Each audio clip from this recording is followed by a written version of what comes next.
Just a couple of seconds.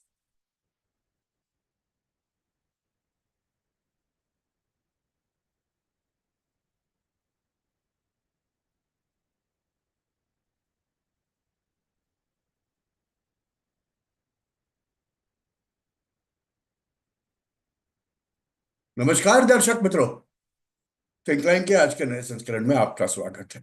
And as you can see, we have Professor Nalapat with us, and we are going to talk about an important issue which has been going on right now. And the question I've asked in the title is very, very clear. Is the world on the brink of a major war? It looks like the indications are there, but we'll know exactly what's happening. Is America self-destroying itself, USA?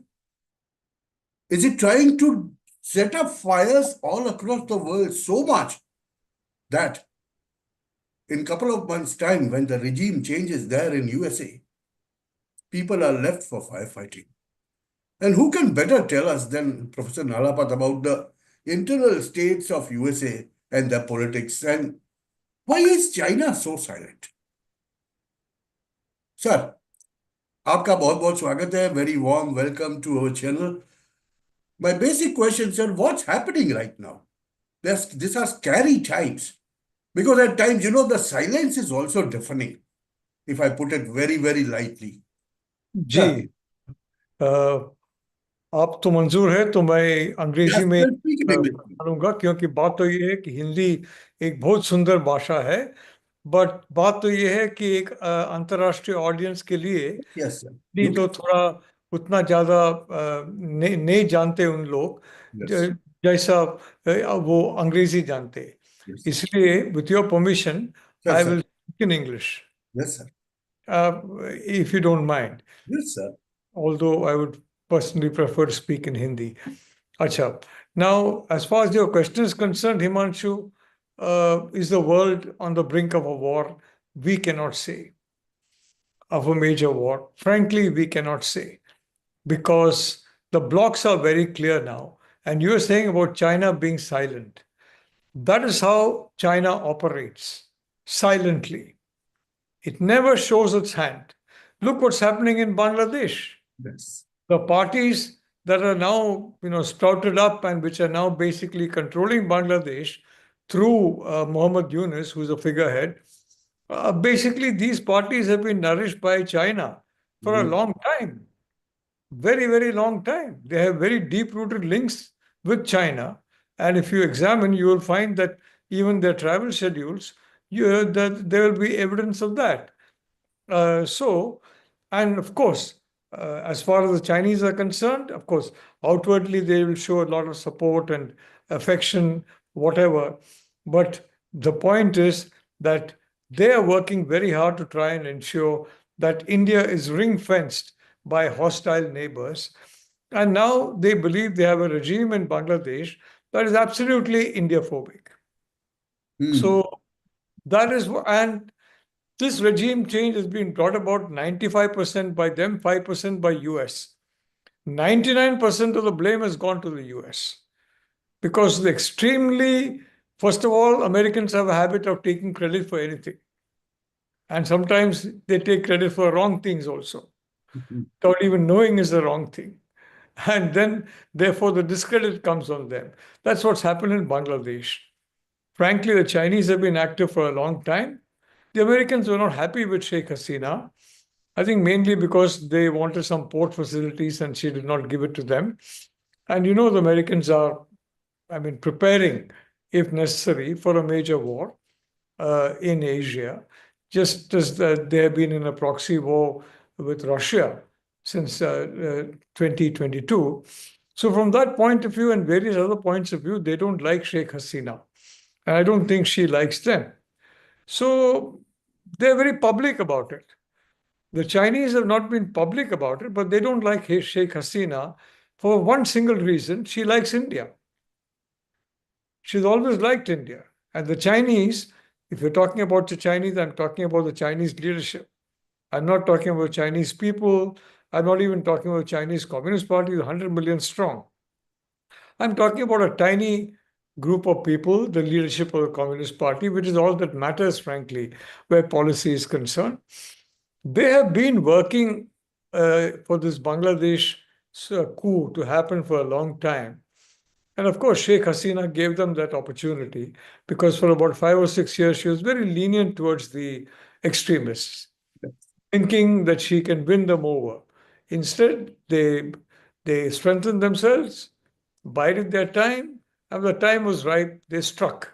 And they found the ideal, what do I say? In Hindi, we say mukhota. We find the ideal face in Muhammad Yunus, a Nobel Prize winner. So, Pakistan, Sri Lanka, Nepal, Mr. Oli, Sri Lanka, some of the Rajapaksa brothers.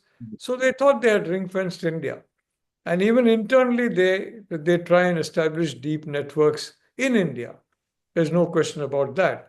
But frankly, in the Americans, you can say they're distinguished by extremely clumsy diplomacy, with the result that even they don't know whether they're coming or going. I'm not sure even the Americans know what the direction of their policy is, frankly. So that is a situation, at least at present. Then you used a word which I'm surprised. You said very bluntly, clumsy diplomacy. Now, Americans are known to have clumsy diplomacy. But what about that, sir? On one side, you prop up Sino-Wahhabi leftist elements in places like Bangladesh. And when it comes and bites you, now these elements, basically what they have done is they have pushed USA in a corner, if I look at it from that angle, in a place like Bangladesh. Because the Islamists have taken, extremists have taken over. The jihadis have taken over. So is the case on the other side with Imran Khan supporters playing havoc and scaring the entire world in Pakistan. Now, when you have all the sides of India burning, and when a rational thinking Indian like me and you, sir, when we see today is the end of November, on 20th of January, the new administration takes charge. But our Daddu, as they call him, Joe Biden, for 4 years does nothing. But while going, he gives permission to Ukraine to use missiles, ATACMS, and Storm Shadows. He does it. And all the hell breaks loose. Yes, he comes out with the uneasy ceasefire within Hezbollah and Israel on the other side in West Asia, compelling Israel that he will be, embargoed so heavily, threatening Israel. And so Netanyahu says, okay, no problems, 60 days, but that doesn't even last for a day. Sir, what is all this? Because if I ask you this question only because people might not know, but there are about 40, 45 kinetic conflicts in the world that are taking place right now. My basic question also comes from that. What's happening, sir? Himanshu, unfortunately, war has been a fact of life throughout human history. Our default option is to fight. It is not to try and reconcile, it is to fight. And unfortunately, what happens is when there is a certain amount of confidence, let us say, that one can prevail in a fight, then one enters into a fight when one's motive is entirely to gain at the expense of somebody else. Yes. That, unfortunately, is characterized humanity. And in fact, the humanity in humanity, we are not seeing too much of that in many of these situations. Of course, the good news is it's not the ordinary people.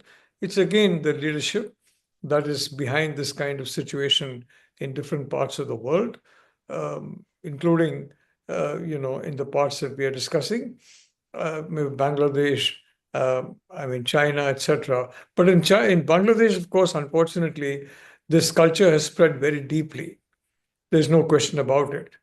It has become a very strong strain in Bangladeshi society. And it's been spreading for the last 6 years because Sheikh Hasina allowed it to spread, thinking that she can tame the tiger. You can't tame the tiger.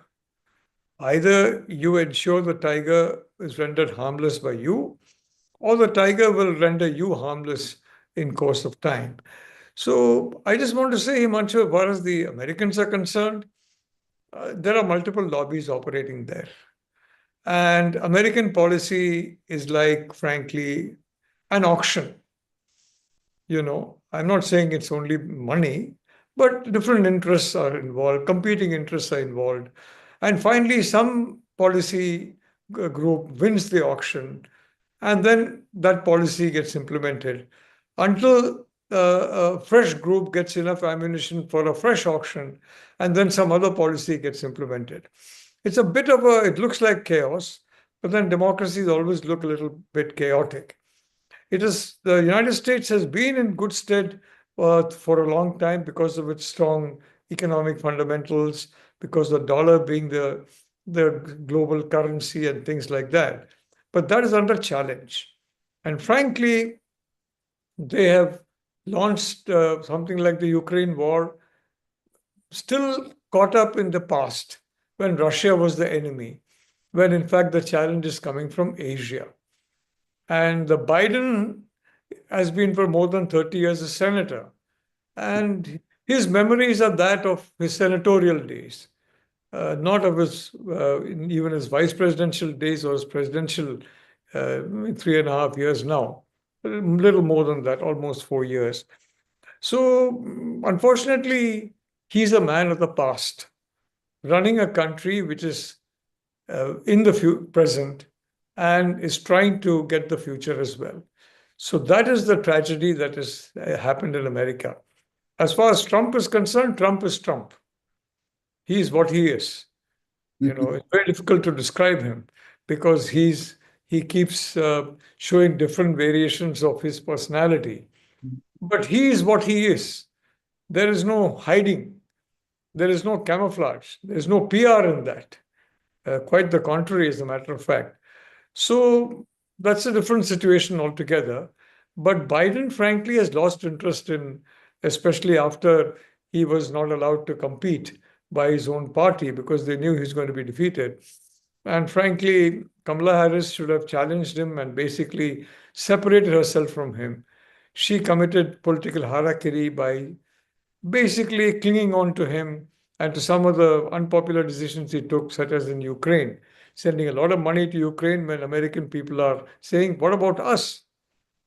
We are underprivileged people. You claim to like us. Give us that money. So Kamala Harris also lost the election and Donald Trump won. So after that July, when he had to step aside, I think he's completely lost interest in the business of governing. And his different lobbies are now operating and running policy. In the actual absence of the president, formally, he may be there, he may even be signing things, but in actuality, his mind is no longer on his work as president. Yes. So different lobbies operate, and when different lobbies operate, sometimes you see even contradictory policies emerge. Now, on the one hand, India is needed as a very strong ally. On the other hand, you are, making some absurd insinuations against India, sometimes through Canada. Of course, frankly, the Prime Minister Trudeau had to walk back from some of the most outrageous insinuations he made involving the Prime Minister, the External Affairs Minister, and the NSA in an operation that, the Prime Minister, certainly, the NSA, the Minister of External Affairs, they would never be involved within 100 miles of any such operation. There's no question about it. And finally, Trudeau himself had to apologize by denying what he himself had said. So that shame he has endured because the relationship is so important. But so you have this contradictory thing. Some lobbies poke India. Some lobbies, say nice things about India. Some lobbies do good things to India. Like, for example, some tech collaboration that's happening now, it can happen in a much bigger way in the future once our strategic situation is set, as I expect it to be during Modi 3.0. But some lobbies continue to create problems for us. And unfortunately, public opinion looks only at the latter. So they have a feeling the Americans are very hostile to us, when that's not the case at all. You go to America as an Indian, you're treated very well. They have high respect for you as an Indian, frankly. As Indian, frankly, we enjoy respect all over the world, but including in America, and we are doing pretty well there. The Germans have now welcomed Indian people to come to Germany and to settle down and work. Welcomed. And many young people are going to Germany for that. They're going for a free education and a job opportunity at the end of that. Okay, They my question comes here. Basically, I remember you talking to us, talking to this channel only, and you said, US India is an arranged marriage. Some people did not like it. That time, what you meant. And today, when you see the chaos in USA, in this chaos, when the Indian public is also, if you go on the street and make a random survey, you will find, so many people who hate US for the deeds that they do. As you said, lobbies, creating chaos. On one side, you have a chaos. You want to live in a chaos. You want to live in a chaotic world for 50 days, wherein you want to light a fire everywhere. That's number one. And number two is, sir, when the Trump comes, as you said just now, Trump is as he is. He's on your face, on everything. Yes, he's a friend of Narendra Modi, all right. But then some people are trying to scare you.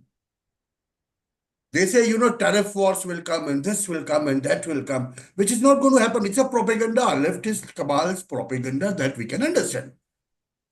But sir, in this situation, my basic question now is basically, do we have time till 20th of January?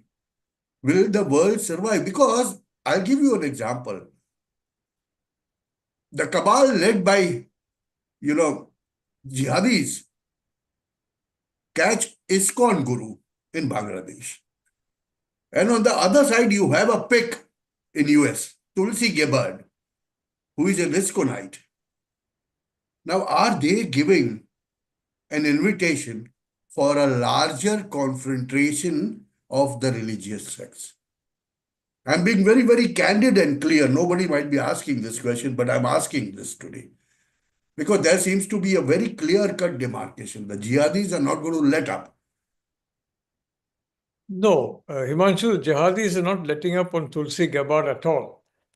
They are against her because she's a Hindu. They are against her because she's pro-India. So the Sino-Wahhabi lobby is targeting her. And they're saying that the ISKCON is a cult. Now, frankly, I don't understand. I mean, are they killing people? Are they killing each other? What are they doing? They are distributing free food everywhere. And they are chanting the name of Lord Krishna. Now, if you're in a secular society and you're multi-religious society, you're certainly allowed to chant the name of your deity. And that's all the Hare Krishna people do. If this is a cult, it's a harmless kind, it's a ridiculous definition of cult. Frankly, it's a cult of the establishment. And there is an established vested interests in the US that are afraid of Trump. And they're afraid of choices like Tulsi, who are Trumpian and who will disrupt, who will change the status quo and destroy the vested interests of the vested interests. And they're doing everything they can to block not only Tulsi, but RFK Jr., and you've got Hegseth, the defense incoming secretary, various other people. They're trying to basically go after all of them. Now you have, for example, a CIA director who's been nominated by Trump. This man is going to investigate the origins of COVID. Yes. It should have been done way back in 2019 or 2020. It is not done till now. And everybody is, frankly, the culprit is escaping. This man is determined not to allow it to escape. His name is Ratcliffe. Right. And believe me, the man is very good.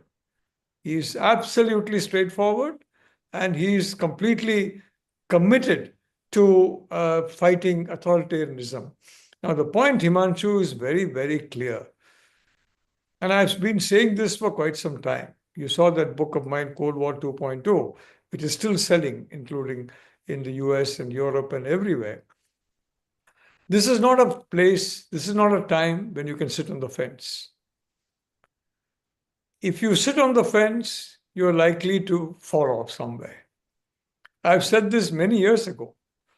I don't know if I don't think I said it in your program, but I've said it in many programs that we need now to take a clear side. And frankly, until we do, we'll be facing a certain amount of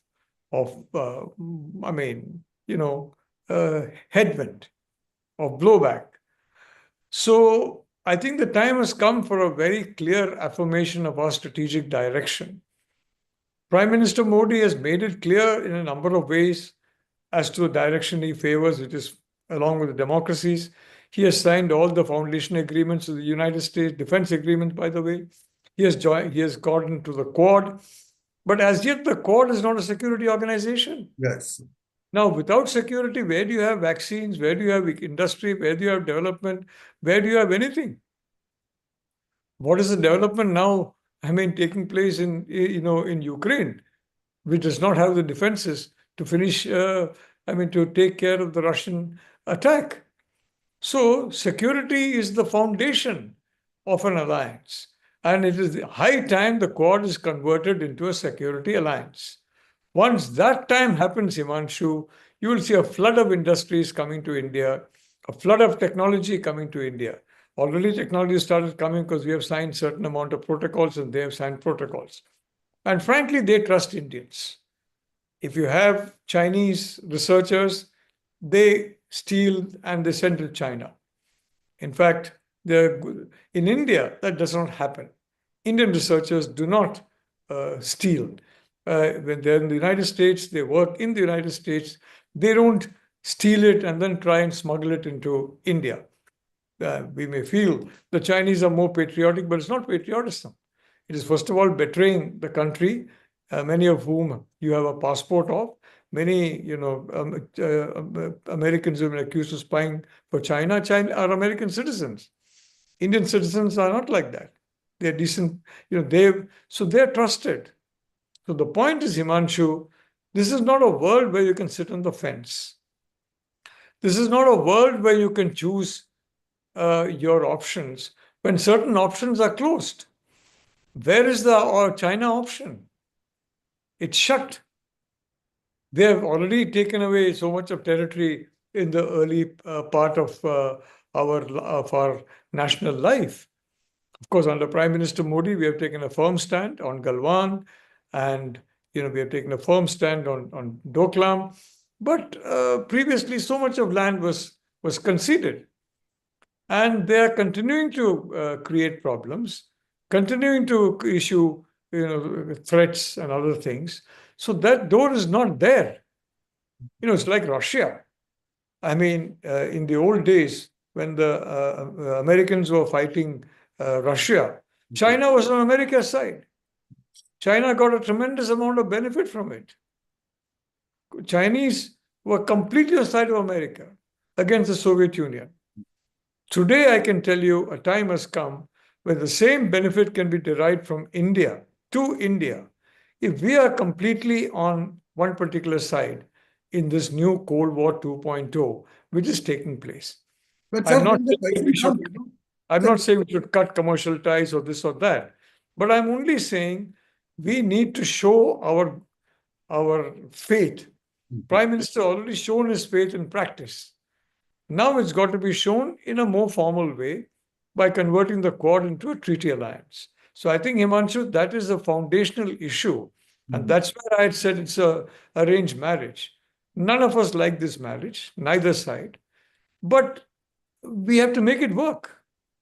And like most arranged marriages in India, this marriage also will work. Now, my question then comes, you are very clear. You can't be sitting on the edge. One day you will fall. then what will happen to our strategic autonomy? See, so Sorry. many things that is hurting US today, certain sections of US, is because India is strategically autonomous. It doesn't listen to them when it comes to doing certain things.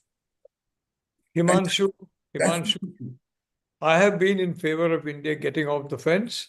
I've been strongly in favor of Prime Minister's Russia policy, yes, strongly in favor of downsizing Russian defense dependence. purchases by India for many years now, because I pointed to the increasing closeness with China, but very much in favor of good relations with Russia. And I was totally in favor of the Prime Minister's wise decision to start buying Russian oil in large quantities because it was much cheaper. It's discounted oil. So please remember, strategic autonomy is pursuing the path that is best for your national interest. It is not pursuing either this or that, now today this, tomorrow that, or both together. No. Pursuing a clear path in every situation that is good for our national interest. That is genuine strategic autonomy. Some of us mistake strategic autonomy for not, quote unquote, not taking sides, for the old non alignment. Now, I don't think that has been a very good model. In the 62 war, India fought alone. Yes. No country was with India. Frankly, in the next war, and a war is likely to come with China, we have to fight not alone, but together. And if we do so, I can tell you, Himanshu, the valor of our soldiers combined with the technological and other help from allied countries, believe me, in any corner of the world, this alliance will prevail. Definitely. So my point is, in this partnership lies strength. You understand? And being alone is not necessarily a virtue in a situation where having partners makes you more secure. So I think the Prime Minister realizes this very well. I'm not sure everybody else, realizes it, but I'm very certain during this term that the genuine strategic autonomy will come with essentially taking interests in your own national interest. In our case, for example, we have said Ukraine is not our war. Yes. It's in some faraway corner. It doesn't affect us. Why should we get involved? That is strategic autonomy. We have said that we are not going to target Cuba or Venezuela or whatever it is. Excellent decisions. Excellent. And very clearly, India is not Japan or Germany or the UK, which basically has to follow the US and whatever the US decides, good or bad. Germany is destroying itself by cutting off from Russian oil. Destroying itself. If it had followed the Modi line, Germany would have been very prosperous now. Instead, its economy is tanking. It's collapsing. So when India comes on our side, we are very clear. We are talking about security in the Indo-Pacific. That's our theater of operations. And we are talking about an alliance to ensure security in the Indo-Pacific. And may I point out, Himanshu, that is the key theater of today. It is basically the linchpin of global security. If the Indo-Pacific goes, the global security goes. And that is why India is concentrating on the Indo-Pacific under Prime Minister Modi. And I think that is strategic autonomy.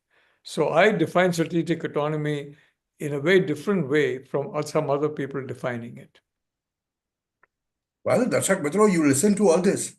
I'll have a last question. Sir, when you said strategic autonomy, the Indian definition is very, very clear. Where do you foresee India going?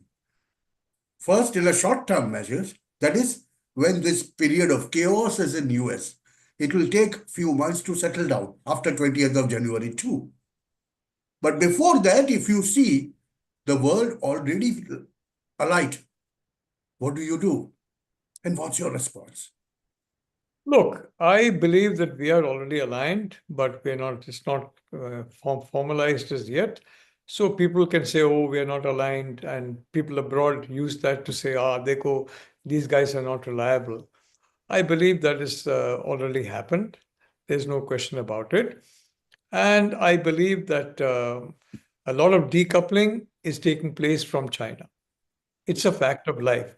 When we are talking about the profits of foreign companies, that profits of foreign subsidiaries not allowed to leave China, and they're not Chinese companies. There's no profit there. The profits are coming from foreign companies there who are not allowed to leave. Everybody is trying to leave.